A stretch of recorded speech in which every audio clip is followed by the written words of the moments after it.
And now it's Boomer Life. Lifestyle ideas designed to make your life more engaging, meaningful, and complete. Celebrating the baby boomer generation, this is Boomer Life With Sterling Fox. Well, good evening and welcome to Boomer Life on AM 650. And on the program today, for the very first time, we're going to talk about diamonds and the possibility that many of us baby boomers will sometime come into an inheritance, which may likely include jewelry.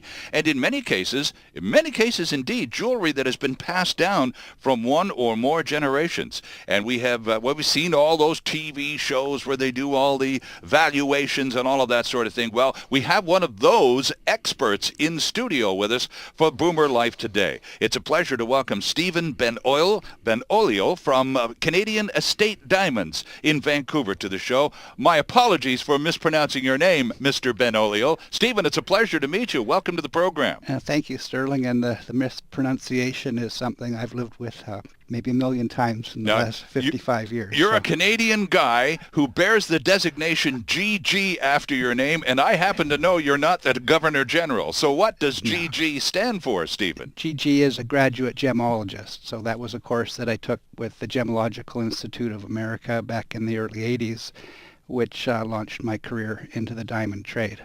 So you became a gemologist in Ontario back in the 80s. That's right, and started out working as a grader and sorter of small diamonds. At that time, most manufacturing was done by large manufacturers outside of Toronto, as opposed to today when jewelers often make their own rings in-house. Sure. Now, you're a BC guy, though, so when did you come back to the West Coast to set up shop and take this to the next level? 1989, I came back and started wholesaling polished diamonds to jewelers throughout Western Canada. And doing a lot of traveling. In those days, the diamond capital of the world was Antwerp, Belgium, and you became a regular commuter across the Atlantic to get to your Canadian customers the kind of merchandise they were after. That's right, Sterling. The diamonds that went through Antwerp at that time was really the production of the whole world, so you could get an overview of the best of the Russian goods, the South African, Israeli, and it was the beginning of the Indian diamond. So Canadians, especially the ones I focused on at that time, the best independents, were quite discerning buyers, and so the Russian goods served them very well as the best of the Belgian and Israeli goods. Is Antwerp still the diamond capital of the world? No, it's a twilight industry as far as the polishing. The rough goods from most of the world still go through Antwerp. It's many billions of dollars, but the polishing for the most part has gone over to India. There's 1 million people employed in the diamond cutting and polishing in India today, but technology might bring it back into the first world. You see, in the last 10 years, diamond cutting has changed more than in the course of history. In the past, because of diamonds 4,200 times harder than anything else in our world, only a diamond cut a diamond. So a diamond abrasive or another diamond was used in each step of cutting. Today, a laser can do 80% of the process. Oh, is that right? That's right. So you, with a very, very expensive diode laser, can cut diamonds in your garage today and compete in the dollars and cents of it, at least, with India. Interesting stuff. So when did the laser technology get applied to the diamond cutting industry? Really the late 90s, and it's come incrementally in what it can do with a diamond. It started out as a drilling tool to drill dark inclusions. Exactly, yeah. And then it turned to engraving on a diamond as well as sawing. So what it had an advantage at that time was it could saw across grain, and it could do so quickly. So there was a little bit more weight loss at that time. Today there's less weight loss, and it can not only saw a diamond, it can shape it or round it, and it can block it, which are put the first eight facets top and bottom. Interesting. That's the drudgery of cutting a diamond. So the timeline is cut a lot. Now, I'm back to your story here because you came back to the West Coast in the late 80s and you formed Canadian Estate Diamonds more recently than that, but you began selling diamonds to jewelers in British Columbia and elsewhere. And you were the guy who went to the jewelry capital over there at Antwerp and I'm assuming you brought home suitcases of jewelry. Is that the case? It was all loose polished diamonds, and yeah, the amount grew each time. I'd go every 45 days. So did you take a guy with a gun with you when you were traveling with these millions of dollars worth of goods with you? No, I was just one of those guys in jeans and shoes on the plane that nobody would look at twice. Wow. And so that was never really a problem. And when you're walking the world most of your life with diamonds on you, you really get a little sloppy and stop even thinking about it. Interesting. But so tell us about now what I found. You were just talking moments ago about laser engraving and cutting techniques that are fairly new to the industry. And certainly one engraving trick or technique that all Canadians will recognize instantly is that teeny little polar bear logo engraved on the sides of Canadian diamonds mined in the Northwest Territories. And you have a connection to the polar bear diamond. Tell us that story, please. That's right, Sterling. When the first diamonds were found in the Northwest Territories by Chuck Fipke, there appeared to be an opportunity in cutting and polishing of diamonds and perhaps venturing farther down the pipeline. So we set up a factory in Yellowknife and were approved by the government and BHP to take a 10% part of their production for manufacturing. And we'd bought that laser at that time. It was a CNC diode laser to saw, and found out that it also could engrave. So we decided on a polar bear because it was of the North, and I wanted to put a symbol on that would hopefully gain a life of its own, because we knew that in the North we were working with a large overhead, so we needed to produce a diamond that hopefully could become a brand. And I wanted the world, or at least Canadians, to understand that we were making one of the finest diamonds of the modern era. In the way that we proportioned it, it's still in the top 1% of all the diamonds ever made. Oh, okay. So now, whose idea was the polar bear? Are you responsible for this? Because it's quite an accomplishment. I would be thrilled to take credit for something like that. I would like to, but really it was my father's. He decided that either a star, a North Star perhaps, or the polar bear of the North would be a fitting symbol, and it turned out that it was a symbol that carried a diamond farther than I ever imagined, because diamonds had never been branded before. Think of them, they're generic, and, That's right. and that would have been in De Beers' interest. They didn't want the consumer to say, well, I want a diamond from one place over another. Right. But we were in a position to skirt around the needs or desires of De Beers, so we decided that this was a way to go forward against a huge overhead. So it did work in a way that we never anticipated. I'd always thought that Canadians, like most people, were most concerned in a diamond purchase about the price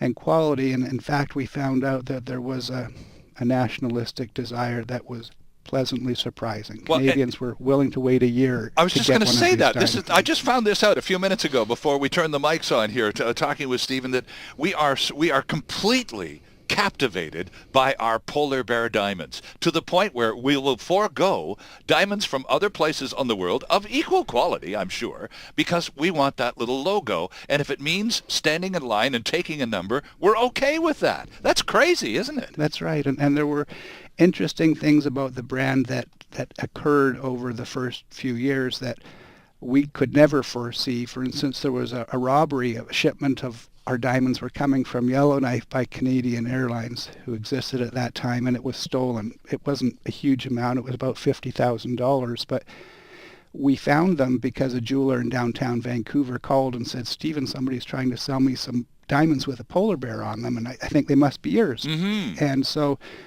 we recovered our diamonds, but the best thing that happened out of that was we put out a press release, and the headline was Polar Bear Thwarts Gem Heist.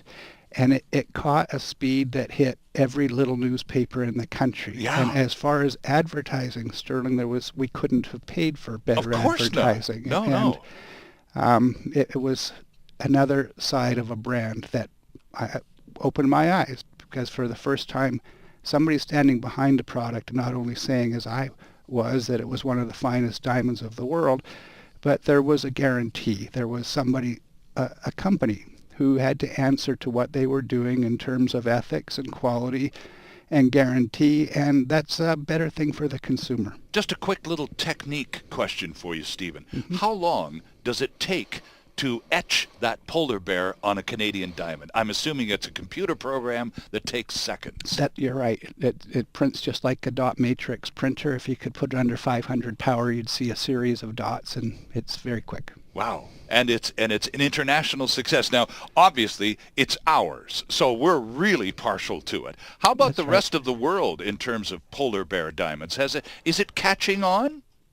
Well, we were selling them all over the world, Switzerland, England, China, Hong Kong. The Americans embraced it in a good way, and not just because of its source, but more at the time because it was an ethical diamond. And the problem of unethical, or blood diamonds, if you will, was coming to a head because of the movie Blood Diamond, or rather, the movie in Africa. It's Blood Diamonds, isn't it? Blood Diamonds, right, that's right. Right, and I'm glad you brought that up, because it creates an uncomfortable moment for the conversation. But, you know, this is an interesting story. Hollywood made a movie about the diamond mining industry in West Africa that wasn't the least bit complimentary to the companies pulling the diamonds out of the ground. So what happened is the whole rest of the world now, when they go diamond shopping, they'll ask quite specifically, is this a blood diamond? Because if it isn't, if it is, I'm not going to buy it. I want to see something else. So in fact, the movie protesting the extraction techniques has backfired on West Africa, because now, Stephen, nobody wants their diamonds, and so now the country is completely impoverished. It's true, and it's the one place perhaps in the world where a very, very, very poor person, it's the second poorest country on earth, can find a diamond and win the lottery. Sure. So to take away their best chance of success, and really diamonds out of Sierra Leone, 2 of the 10 biggest diamonds ever found came from Kona, which is the district where that movie was made.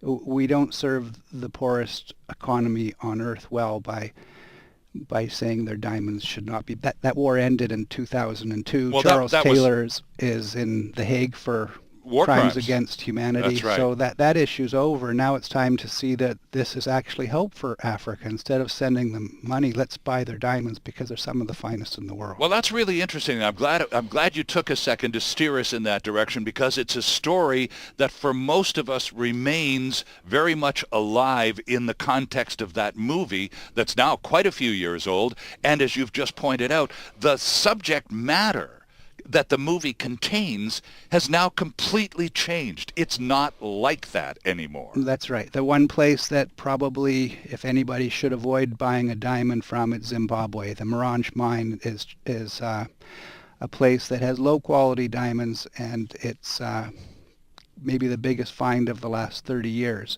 So Zimbabwe is a problem, but I would say the rest of Africa, we should help them this way. This is their best resource, or one of their best resources. Let's talk about Canadian Estate Diamonds, your company, Stephen. After going up north and being a big part of the polar bear diamond phenomenon, what brought you back down here to Vancouver and into the diamond business that you're currently in? Right, that's a good question, Sterling, and I think I'd have to say I'm fortunate to be at a point in time in the diamond industry that it's changing more quickly than it ever has. And the 15 big diamond mines of the world are in their twilight years. The African mines have been sold largely by De Beers to secondary countries. Australia's running out, and so is Russia. And even the Canadian mines, at least the first ones, are playing down. So it's going to create shortages in diamonds. And De Beers, I believe, said by 2017, in certain segments of the market, there'll be major shortages.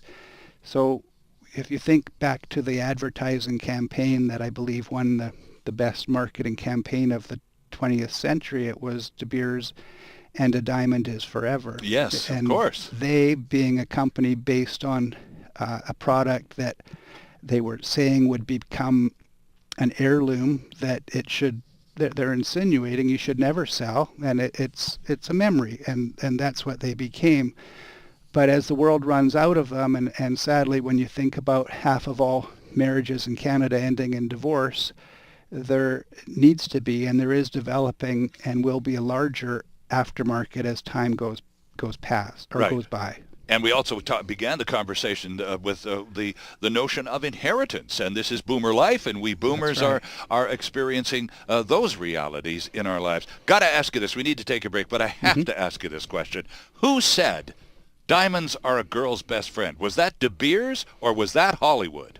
I'm pretty sure it was De Beers, but I'm sorry, you can't take me.